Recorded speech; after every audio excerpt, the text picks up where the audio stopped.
profesor jubilado de la Universidad de Santiago de Compostela, doctor en Filosofía y Teología. Pertenece, entre otras revistas, Encrucijada, Iglesia Viva y la revista Concilio. Y sus últimas publicaciones, que han estado traducidas al portugués: Recuperar a Creación por una religión humanizadora, del año 1999, Fin del cristianismo premoderno, Desafío para un nuevo horizonte, del año 2003, Repensar la resurrección, la diferencia cristiana en continuidad con las religiones y la cultura, 2004, Repensar el mal, de la ponerología a la teodicea, 2011, y Repensar la revelación divina y la realización humana, del año 2012. Todos esos títulos están ahí afuera, pueden adquirirlo. Perdonen mi mala traducción en portugués. Así que los dejo en buenas manos.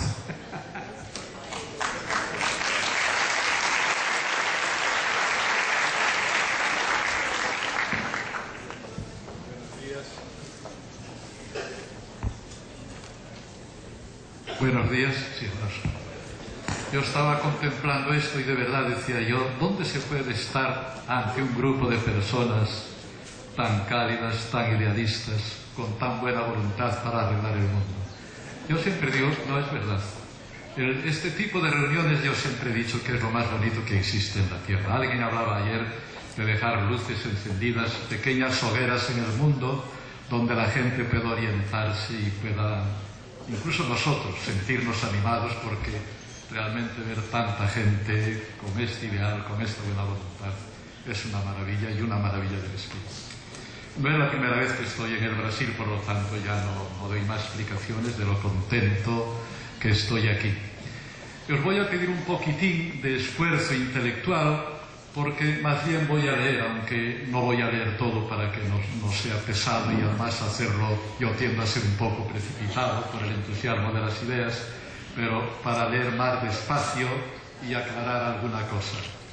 Como ven, el título no es el mismo que está en el programa, tampoco este es demasiado afortunado, pero quiere indicar mi intención de tratar de captar qué ha sucedido de verdad en el concilio, cuáles eran sus verdaderas intenciones, por qué ha sucedido y está sucediendo lo que sucede, y qué perspectivas nos abre, cuál es, me parece a mí, la tarea de la teología una vez que ha acontecido el concilio y que está entregado a toda esta.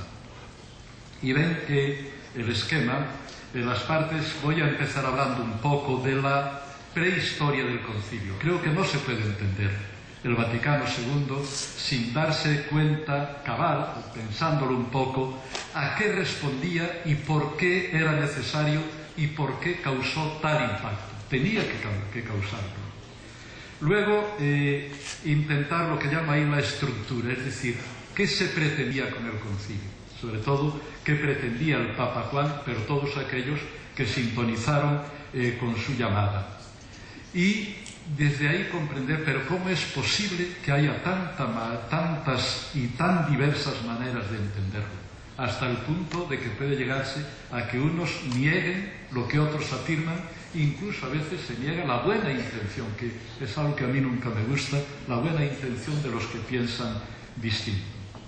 Entonces el tercer punto es ver la intención, la orientación objetiva del concilio, y es ya un diagnóstico. ¿Cómo a mí me parece? ¿Qué pretendía de verdad el concilio? ¿Qué significa objetivamente? Y cuál es el núcleo donde a mí me parece que podemos encontrar la bombilla principal, la luz principal para interpretar todo lo que viene. Y ya luego, a continuación, pues vienen aquellos temas de manera muy breve que a mí me parecen que son los que más se han abierto y que necesitamos pensar y repensar. Tengo que pedir perdón porque es claro que si digo lo que me parece, estoy diciendo también la teología que estoy haciendo. No sería normal si yo hiciera una teología distinta de aquello que me parece que es el momento de hacerla, con lo cual ya estoy diciendo que es una visión un poco particular. Pero ya decía Newman, una frase que me gusta mucho, que en estas cuestiones hablar de lo propio, si se hace con modestia, es la única manera de ser modestos, porque es presentar la propia perspectiva de un trabajo común y tratar de aportarlo. Bien, entonces voy a empezar ya siguiendo el esquema para que estén orientados. La presentación sería esta. Los 50 años que han transcurrido desde la celebración del Vaticano II no han hecho más que confirmar la impresión general repetida en las anteriores conmemoraciones, 10, 20, 30, 40 años, y en el fondo estamos diciendo lo mismo. Esto es una cosa tremenda, pero es así. Se trata de un acontecimiento de importancia auténticamente epocal. Por eso su significado solo puede ser percibido mediante un encuadramiento de largo alcance. Detrás de él está toda una historia cargada de avances y retrocesos, de fracasos y de tensiones y de ilusiones. Delante se extiende un futuro abierto, lleno de posibilidades, pero también de amenazas e incertidumbres. En medio se encuentra el presente, como un campo de fuerzas en litigio, tensionado por concepciones contrapuestas, expuesto a opciones que pueden decidir rumbos muy distintos. Esta sensación de interregno se ha acentuado de manera casi dramática en los recientes decenios durante los últimos pontificados. No es extraño que haya curiosidad e incluso ansiedad en el ambiente general, como tampoco lo es que bajo la superficie y muchas veces por encima tenga lugar una lucha sorda pero dura de fuerzas que tienden a orientar su dinamismo en direcciones contrapuestas. Comprender, subrayado comprender, constituye en estos casos el primer paso, tanto para una orientación fundamental como para una toma de postura mínimamente responsable.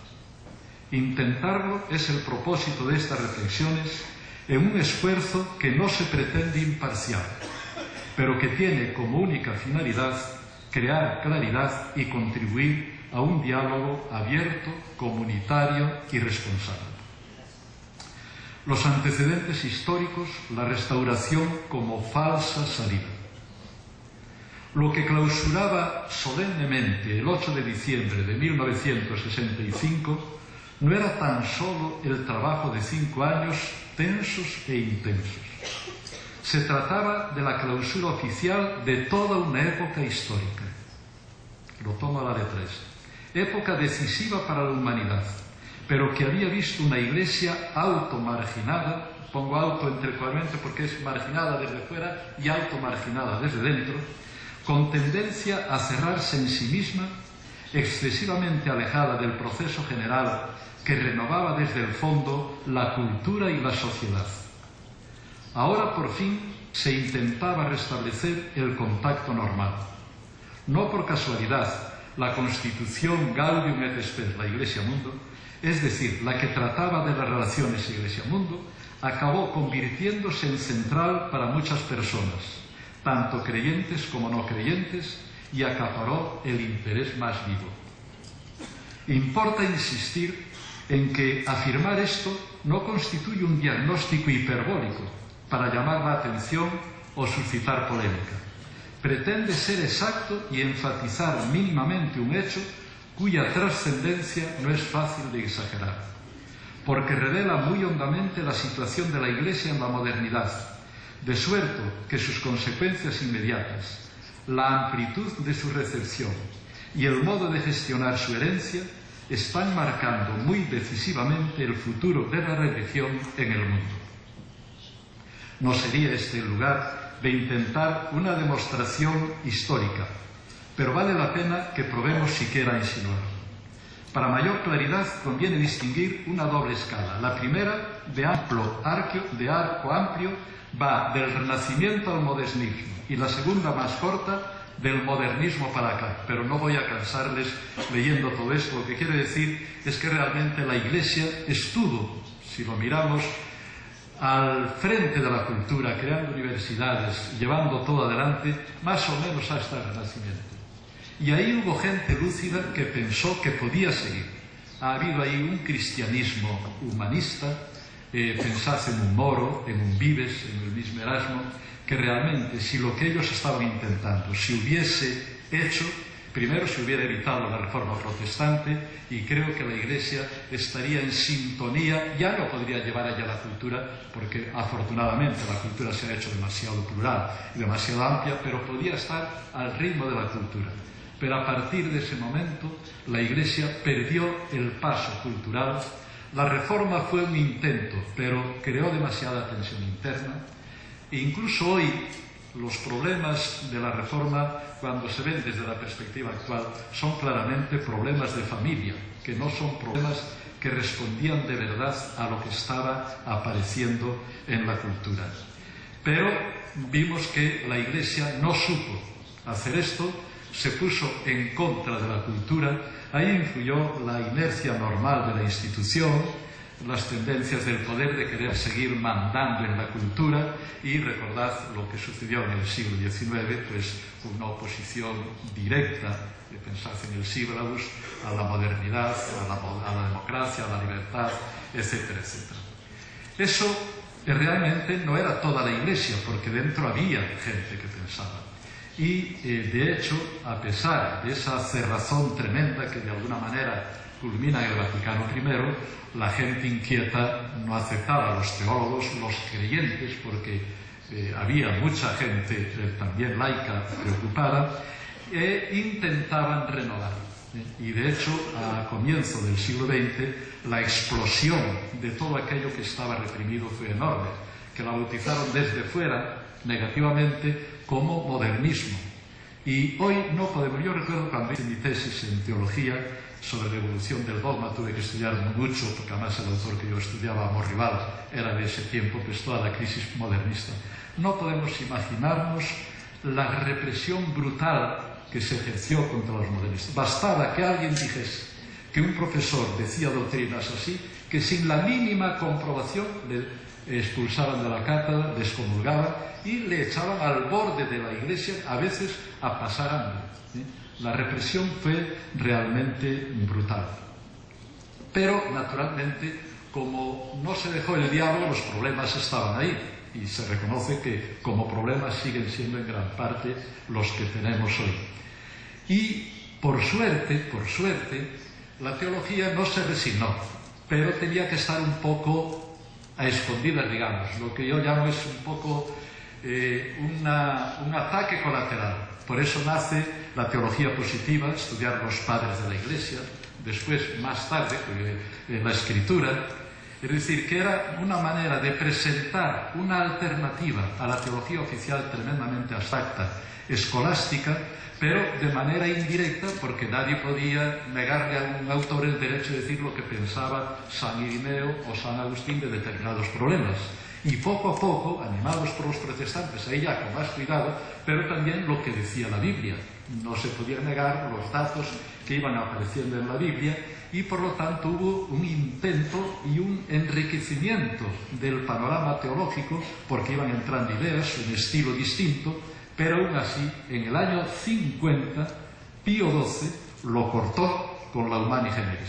Es decir, intentó cortarlo, expulsó teólogos que van a ser los que luego hagan el concilio, que es asombroso pensar que un Lubac esté desterrado en África, que un Congar tenga que estar desterrado en Inglaterra, que a un Urs von Balthasar y a un Rahner les manden callar. Todo eso fue, no podemos hoy imaginar. Yo siempre digo, cuando tengamos demasiado miedo a estar reprimidos, lo que estamos diciendo hoy aquí sería absolutamente imposible simplemente plantearlo en tiempo de Pío XII. Es decir, el avance es exponencial. Yo decía, en un momento dice que la persona más conservadora de hoy, puesta en aquel tiempo, estaría asustada.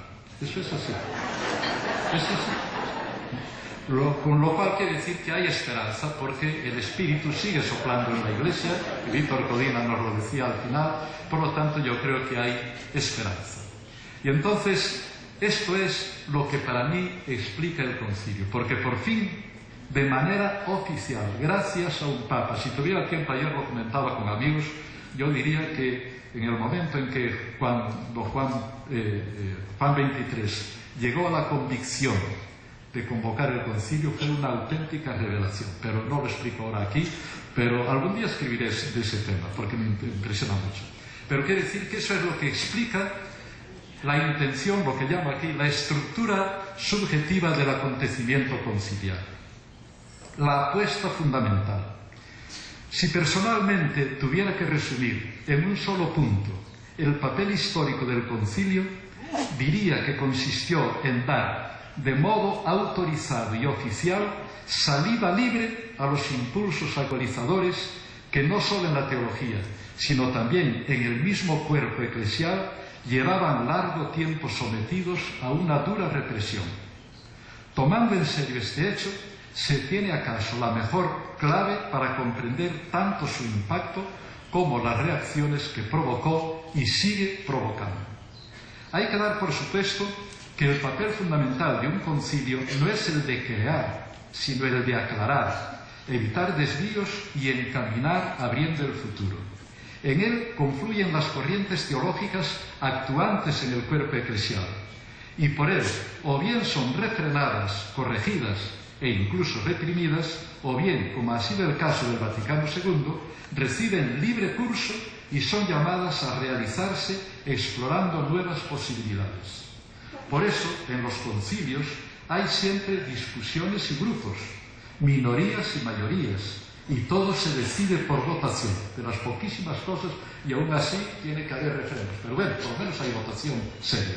Pues bien, en el Vaticano II, después de fuertes tensiones y duras luchas para ganar el asentimiento de la Asamblea, la línea renovadora, por primera vez desde hacía siglos, consiguió imponer sus derechos e incluso marcar la orientación general del concilio.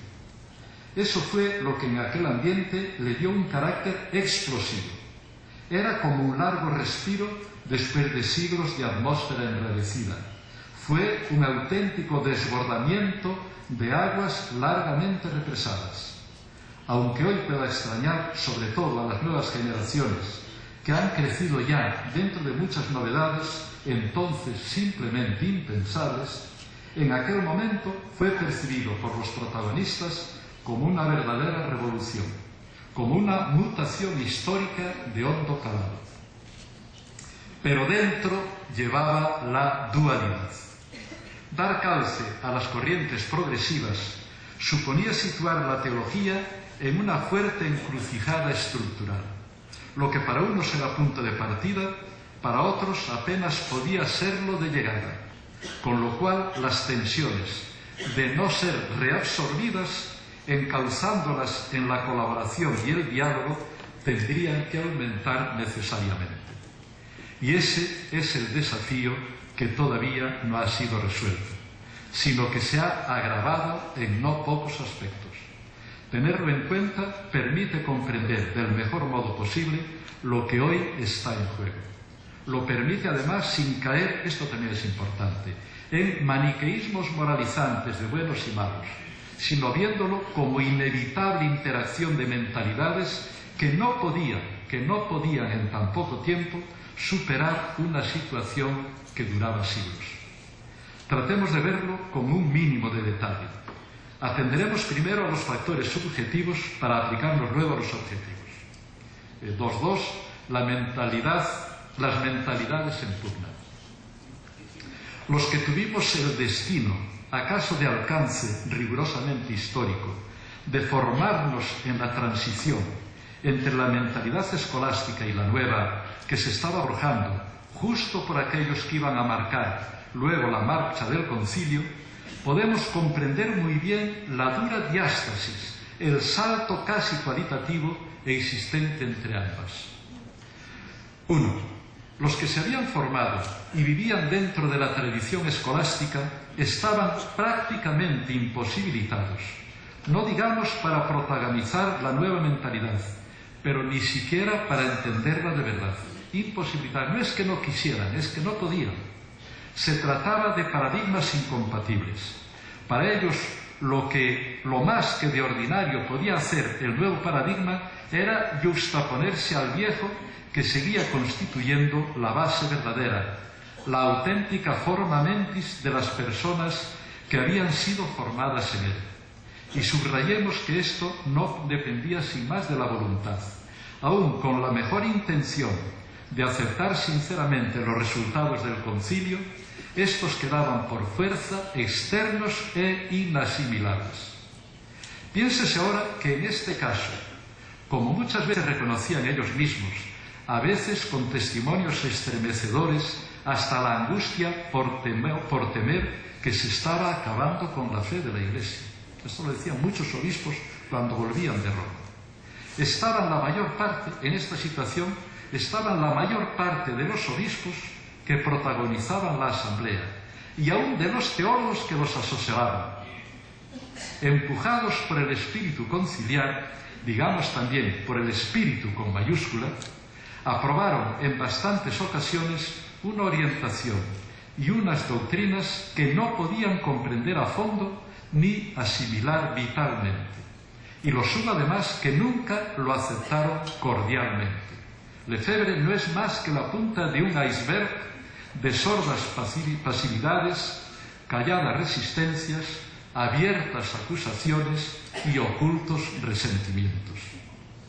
No puede extrañar que cuando las consecuencias de los principios allí sentados intentaron traducirse en la realidad, se fueron encontrando con barreras prácticas muy eficaces o descalificaciones teóricas muy contundentes.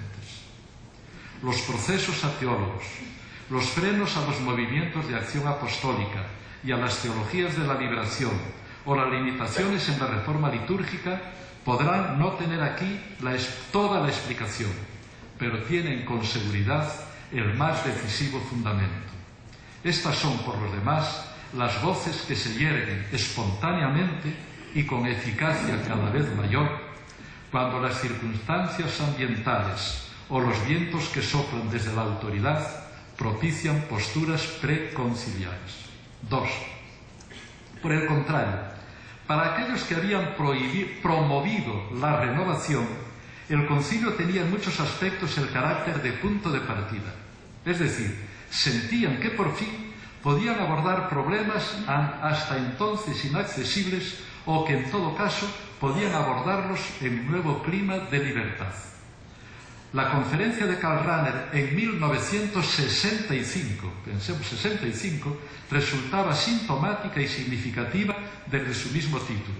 El concilio, un nuevo comienzo. Acaban de traducirlo al español en la editorial. Basta pensar en el retraso de siglos que las sucesivas restauraciones escolásticas habían impuesto en el estilo y en los mismos planteamientos teológicos, para comprender que el reconocimiento oficial de la nueva situación no podía recuperar de manera fácil e inmediata el secular tiempo perdido. Lo que hacía era sencillamente, y no era poco, animar la empresa, darle libertad y abrirla al futuro. Pero la tarea auténtica quedaba justo delante del concilio. Contaba desde luego con los diversos avances que, a pesar de todo, se habían ido haciendo, tanto en la teología oficial, también ella había dado, claro está, sus pasos, pues es imposible una mera repetición del pasado, como sobre todo en los intentos marginales de los que siempre buscaron nuevos caminos fuera de la escolástica, y finalmente en los aportes de la teología positiva y en el estímulo de la teología protestante. Todo estaba esto influyendo allí.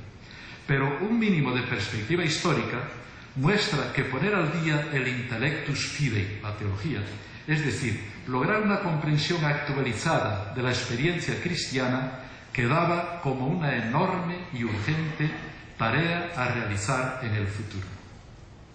2.3. La disparidad en las valoraciones.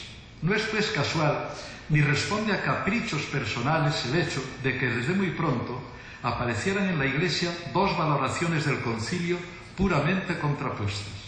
Tal contraposición tiene mucho de una forzosidad histórica. Si lo que para unos era punto de llegada, prácticamente inasimilable y que incluso podía provocar angustia por la magnitud de la fe, para otros era el ansiado punto de partida que lanzaba a recuperar con urgencia e incluso con ansiedad apostólica el mucho tiempo perdido. Esto se sintió ya en las cercanías del acontecimiento. hoy es una evidencia social. La diferencia está en que la mayor perspectiva histórica permite una comprensión más clara, que debería eliminar el apasionamiento en el juicio y promover la responsabilidad de una cooperación fraternal. Con todo, esto es importante, me parece a mí, para entender la situación, conviene afinar todavía el análisis. La contraposición polar, hasta aquí analizada, constituye el esquema de fondo, pero entre los extremos de esta polaridad existían y existen posturas intermedias que hacen más compleja la situación y pueden oscurecer el diagnóstico. Está ante todo el hecho de las asimilaciones a medias, acaso las de mayor extensión.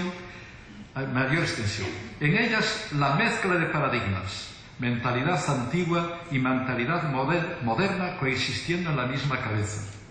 La evolución desigual. Se puede ser abierto en unas cosas y conservador en otras. O más sencillamente, el no poseer un conocimiento suficiente de la situación produce de manera inevitable algún tipo de desorientación y perplejidad. Situación que no se reduce a los fieles, sino que alcanza también en buena medida a los pastores y formadores de la fe comunitaria.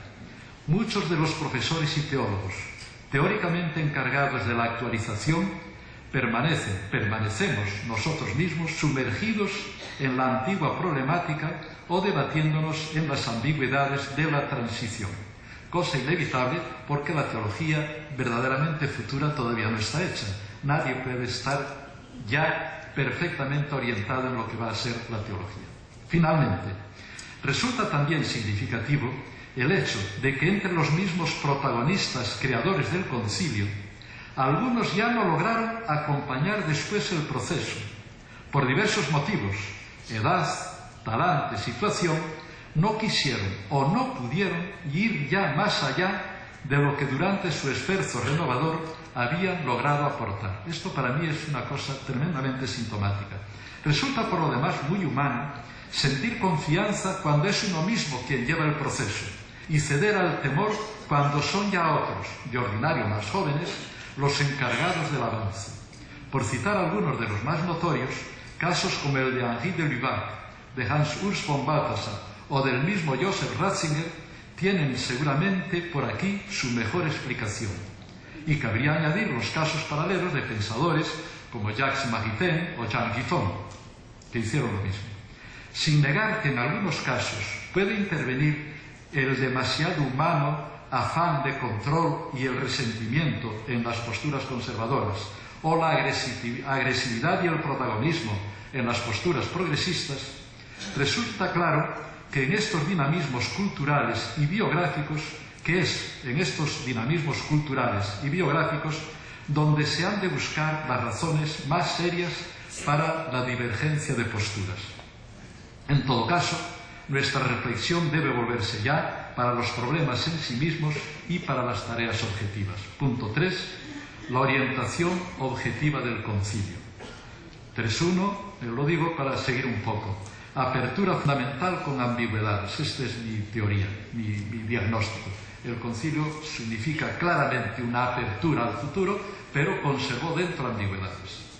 No es difícil notar, porque la exposición tampoco ha pretendido disimularle, que el diagnóstico anterior supone ya una toma de postura por mi parte. No puedo pretender que todos lo compartan, ni menos presentarlo como seguro e infalible. Solo me atrevo a decir que me parece bien fundado y acorde con el sentido histórico. En definitiva, supone que la orientación fundamental y decisiva del concilio fue hacia la apertura, y también que significa un cambio radical en la autocomprensión de la Iglesia en sí misma y en relación con el mundo, así como en el modo mismo de enfocar la teología. En definitiva, creo que el Vaticano II adentró al mundo católico en un nuevo ámbito de convicciones, valores y normas prácticas donde en adelante ha de reflexionarse la fe y buscar la efectividad apostólica de su anuncio. Es decir, en terminología de Thomas Kuhn, ha situado la vida y el pensamiento de la Iglesia dentro de un nuevo paradigma. 1. Eso no quiere decir, claro está, que todo se haya presentado de una pieza y que una cierta dualidad, aquí está la palabra dualidad, no esté presente en el mismo concilio. Habida cuenta del proceso histórico aludido, no podía ser de otro modo. La nueva orientación fue una difícil victoria, que no se podía lograr sin compromisos. De hecho, cabe afirmar que no hay tema importante, los análisis llevan por lo demás ya largo tiempo hechos, donde, junto al avance en la orientación, no aparezca algún elemento o tendencia perteneciente al antiguo paradigma. Y estoy hablando ya de los textos conciliares. Rasgo acentuado por el hecho de que la Asamblea, de modo expreso, no quiso dirimir cuestiones teóricas fuertemente discutidas. Decidió abstenerse de toda condenación, se centró en el aspecto pastoral y buscó la conciliación ecuménica. Y me parece que hizo muy bien, es lo que debía hacer. Más aún, fue el único concilio universal que no quiso definir dogmáticamente nada. De ese modo, aunque su alma era claramente abierta e innovadora, su letra ofrecerá siempre agarraderos a los que quieran defender el anterior paradigma. Solo así cabe comprender la paradoja de que muchos de los que intentan detener el dinamismo conciliar afirmen, y no hay por qué negarles la buena voluntad, yo esto insisto, no hay que pensar que se haga por mala voluntad, afirman estar defendiéndolo. La nostalgia de una nueva restauración puede así proceder sin mala conciencia, o aún vestirse de fidelidad al mismo movimiento que objetivamente intenta paralizar. Hermenéutica de la continuidad, hermenéutica de la ruptura o hermenéuticas intermedias tendrán siempre agarraderos seguros mientras la discusión se mantenga a este nivel de la letra conciliar. Aquí está muy probablemente la principal apuesta para el presente y de orientación para el futuro. Y esa apuesta solo puede tener una salida legítima y fructífera si los representantes de las distintas concepciones se aplican a un diálogo sincero que, trascendiendo la letra, intente buscar de verdad la intención de fondo. Esa intención que Juan XXIII expresó bien en el discurso inaugural Gaudet Mater Ecclesia, se alegra la Madre Iglesia, y que Giuseppe Alberigo no dudó en calificar, y le cito, el acto más relevante del pontificado de Juan XXIII y probablemente uno de los más comprometidos y significativos de la Iglesia Católica en la edad contemporánea. En él, el Papa dejó bien claro que se trataba de poner al día, eso significa ayornamiento, la marcha de la Iglesia y la comprensión de la fe, distinguiendo, y le cito, entre las verdades que contiene nuestra verdadera doctrina y la manera como se expresa. Por algo él vio el concilio como un nuevo Pentecostés. Realmente, ante una apuesta tan decisiva, es preciso para todos un ejercicio de auténtica conversión, esforzándose por dejar aparte, dentro de lo posible, los afectos subjetivos y tratando de concentrarse, como de toda buena interpretación decía Gadamer, en la cosa misma, centrarnos en la cosa misma, en la enorme tarea que está delante de la entera comunidad eclesial. Punto de orden dentro de esto. Antes de señalar los frentes principales donde esta tarea nos aguarda, nos sobra hacer referencia a un grave equívoco, muy extendido desde el comienzo. El concilio, según este equívoco, sería la causa de todos los males que afectan a la Iglesia actual. Por desgracia, este enjuiciamiento ha conquistado las más altas instancias del gobierno eclesiástico y por eso está determinando de modo duramente decisivo la orientación oficial. Eso sabemos y no hace falta explicitar demasiado. Realmente, si el diagnóstico anterior tiene un mínimo de acierto, tal afirmación implica una enorme injusticia. Empieza ya dando por supuesto que la situación actual es peor que la anterior, cuando cierto es que con todos sus defectos, el clima actual, y no cabe negar que ante todo y sobre todo gracias al concilio, resulta incomparablemente más respirable. La vida eclesial tiene un estilo mucho más sano y las posibilidades de una encarnación auténticamente evangélica de la vida de la fe son muy superiores. En segundo lugar, este tipo de diagnóstico no solo incurre en el fácil sofisma de confundir las causas con los efectos, post hoc ergo propter, después de esto, luego por culpa de esto, sino que contribuye al desconcierto, convirtiéndose en profecía que se autocumple. Porque, por un lado, es evidente que después de una larga represión de las energías, las exageraciones y desbordamientos donde los haya, no son culpa de quien busca la normalidad, sino de la situación que la estuvo impidiendo. Sería como atribuir a la democracia los desajustes que se producen a la salida de una dictadura, y en España lo sabemos bien. Por otro lado, no es menos evidente que en estas circunstancias restablecer la unidad y abrir nuevos caminos necesita la colaboración de todos.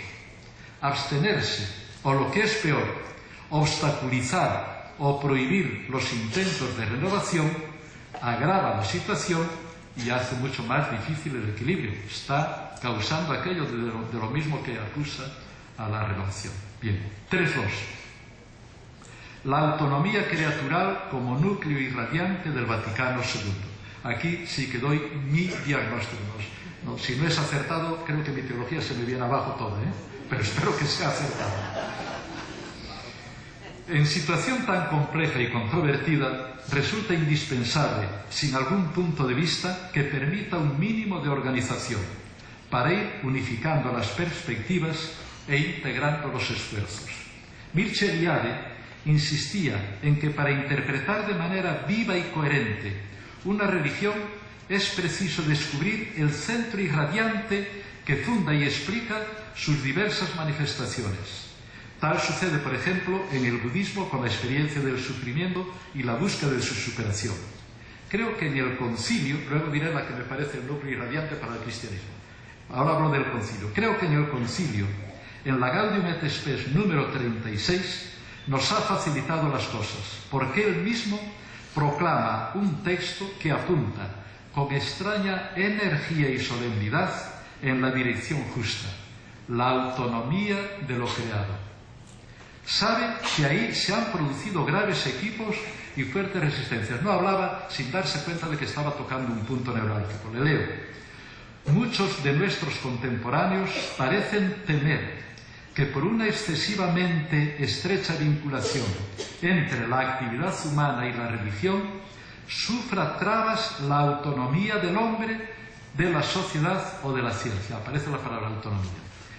Y luego, no por eso se frena, sino que usa palabras enormemente solemnes. No voy a leer todo el parágrafo, pero voy a leer el comienzo. Si por autonomía de la realidad se quiere decir que las cosas creadas y la sociedad misma, fijémonos que esto, las cosas creadas, el mundo de la física, de lo físico, y la sociedad misma, gozan de propias leyes y valores, que el hombre, que yo traduciría, que la persona humana, ha de descubrir, emplear y ordenar poco a poco, es absolutamente legítima esta exigencia de autonomía, absolutamente legítima. No es sólo que la reclamen imperiosamente los hombres de nuestro tiempo, es que además responde a la voluntad del Creador. Luego nos dirá, con tal de que no la separemos naturalmente del Creador, la autonomía. Pero fijémonos, palabras más solemnes no creo que se puedan decir, ni más contundentes. Sí, tendría que ser leyendo el párrafo, pero ya prefiero para avanzar. Contra las afirmaciones de optimismo ingenuo, muchas veces injustificadas, por parte de esta Constitución, el Concilio señala con claridad el punto neurálgico donde es preciso situar con cuidado la justa articulación teológica de la nueva situación. Pero, aquí es donde pone el caveat que dicen los ingleses, la caución. Pero si autonomía de lo temporal quiere decir que la realidad creada es independiente de Dios y que los hombres pueden usarla sin referencia al Creador, no hay creyente alguno a quien se le oculte la falsedad envuelta en tales palabras. La criatura sin el Creador desaparece, evanesce, dice, se hace vana. Realmente aquí está el verdadero desafío. respetar la autonomía creatural en todas sus dimensiones. Nótese que el concilio dice claramente, como subrayado, las cosas creadas y la sociedad humana, todo, sin lesionar la trascendencia divina. Pero por eso mismo también se abren aquí los más eficaces caminos de la solución.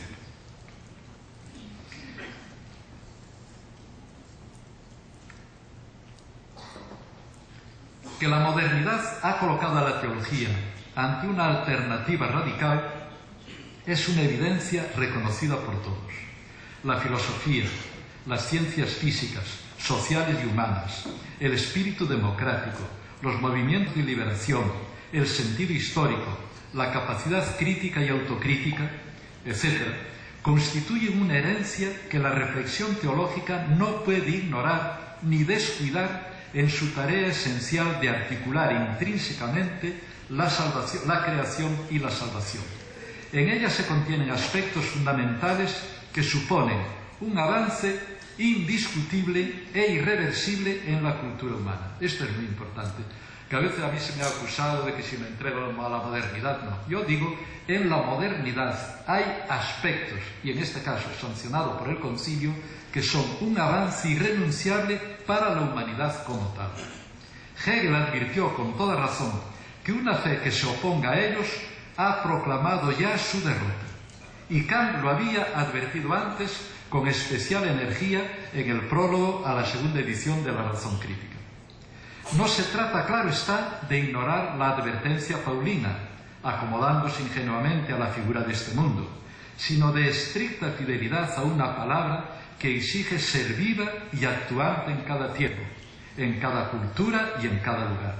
Lo que urge es hacer lo posible por acogerla críticamente, teniendo ciertamente en cuenta tanto sus exigencias, y esto lo decía ya el Papa Juan, como sus desviaciones, aprendiendo a leer lo que hay en ella, estoy hablando de la modernidad, de auténtica e irrenunciable profecía externa que la lleve a la Iglesia a un redescubrimiento más fecundo de las propias raíces evangélicas.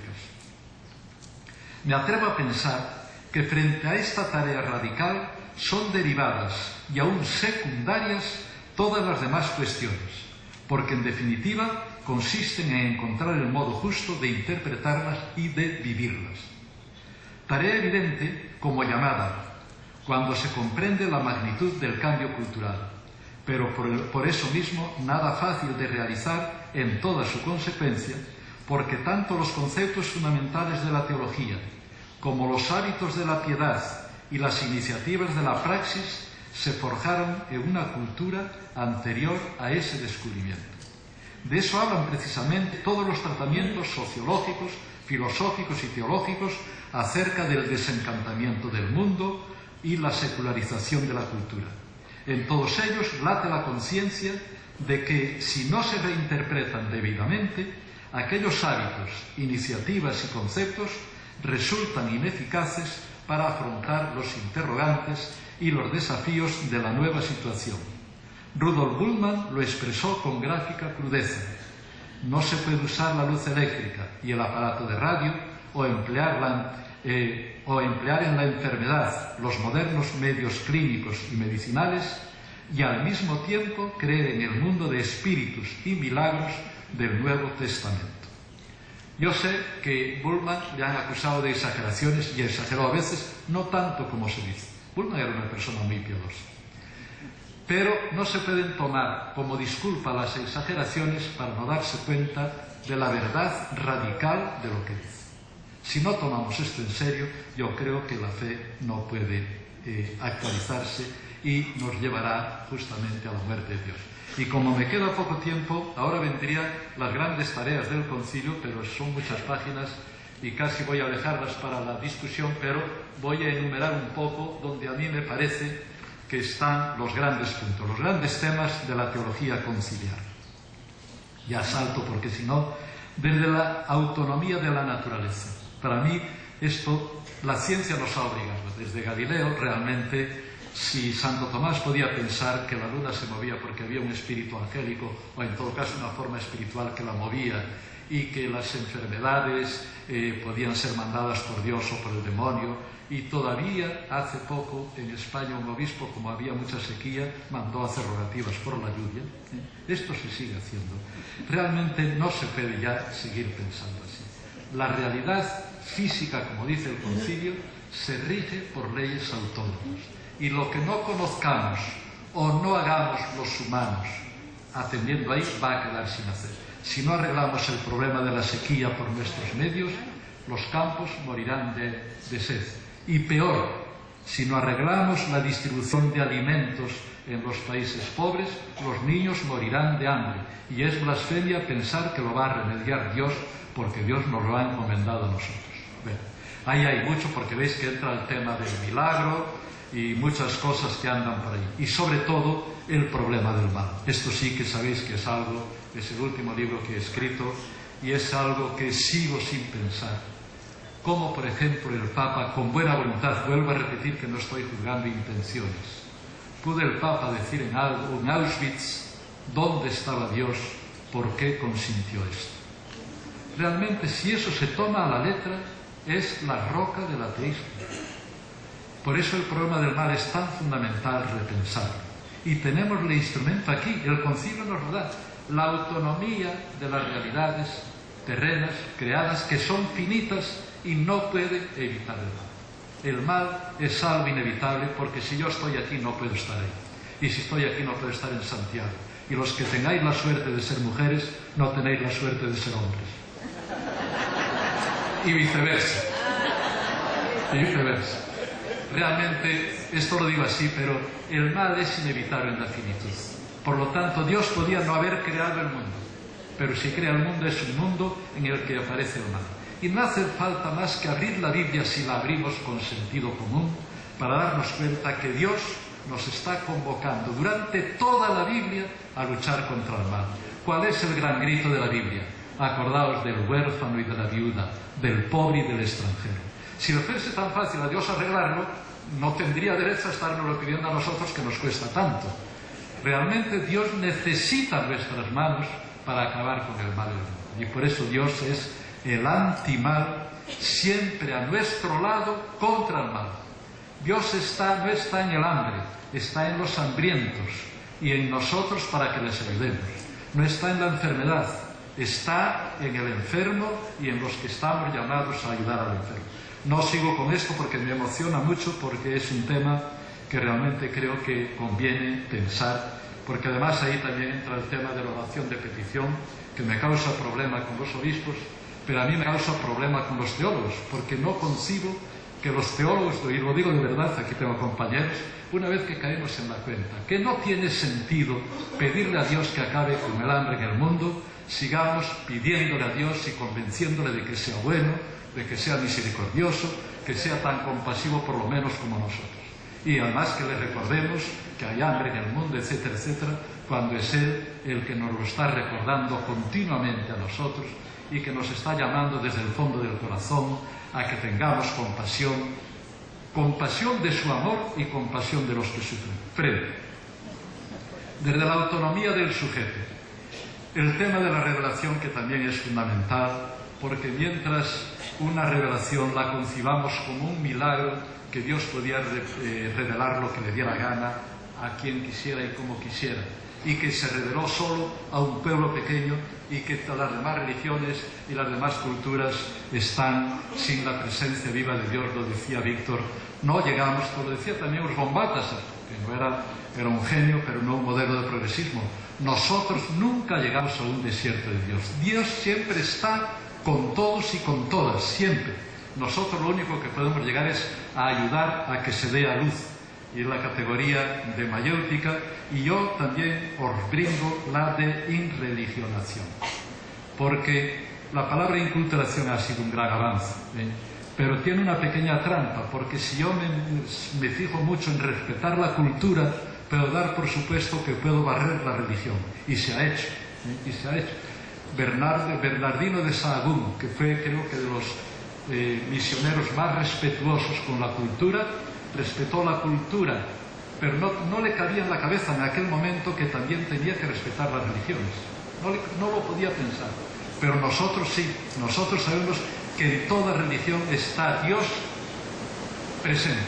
Y por lo tanto la categoría que complete, no que anule, a la inculturación tiene que ser la irreligionación. Respetar toda religión, y lo único que podemos es intentar ayudar a que se mejore y de paso aprender nosotros también un poco de esa presencia de Dios que está ahí. Aquí lo sabéis muy bien desde el contacto con las culturas, con las religiones precolombinas. Y luego la autonomía de lo social, que aquí es donde menos tengo que hablar, pero sí lo que quiero decir es que, oye, qué ruido. Ya. Fijaros, y no es para ganar la benevolencia, yo creo que la única cosa que se ha realizado de verdad de las llamadas del concilio ha sido el haber descubierto la dimensión práctica de la fe que tiene que actuar por la caridad y atreverse a pensar bienaventurados los pobres. En el fondo, la teología de la liberación no lo tengo aquí escrito porque se me ocurrió ayer. Yo la definiría el haberse atrevido a pensar teológicamente bienaventurados los pobres. ¿Qué significa esto con todas las consecuencias? Creo que es la cosa en la que el concilio se ha revelado porque ha logrado crear una pequeña iglesia. Profesor jubilado de la Universidad de Santiago de Compostela, doctor en Filosofía y Teología, pertenece, entre otras revistas, Encrucijada, Iglesia Viva y la revista Concilio. Y sus últimas publicaciones, que han estado traducidas al portugués, Recuperar a Creación por una religión humanizadora, del año 1999, Fin del cristianismo premoderno, Desafío para un nuevo horizonte, del año 2003, Repensar la resurrección, la diferencia cristiana en continuidad con las religiones y la cultura, 2004, Repensar el mal, de la ponerología a la teodicea, 2011, y Repensar la revelación divina y la realización humana, del año 2012. Todos esos títulos están ahí afuera, pueden adquirirlos.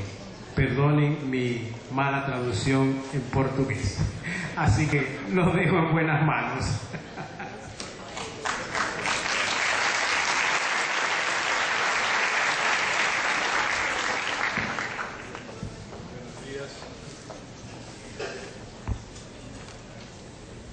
Buenos días, sí, yo estaba contemplando esto y de verdad decía yo, ¿dónde se puede estar ante un grupo de personas tan cálidas, tan idealistas, con tan buena voluntad para arreglar el mundo? Yo siempre digo, no es verdad.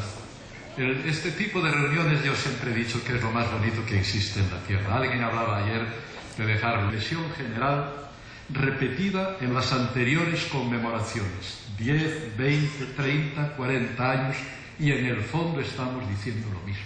Esto es una cosa tremenda, pero es así. Se trata de un acontecimiento de importancia auténticamente epocal. Por eso su significado solo puede ser percibido mediante un encuadramiento de largo alcance.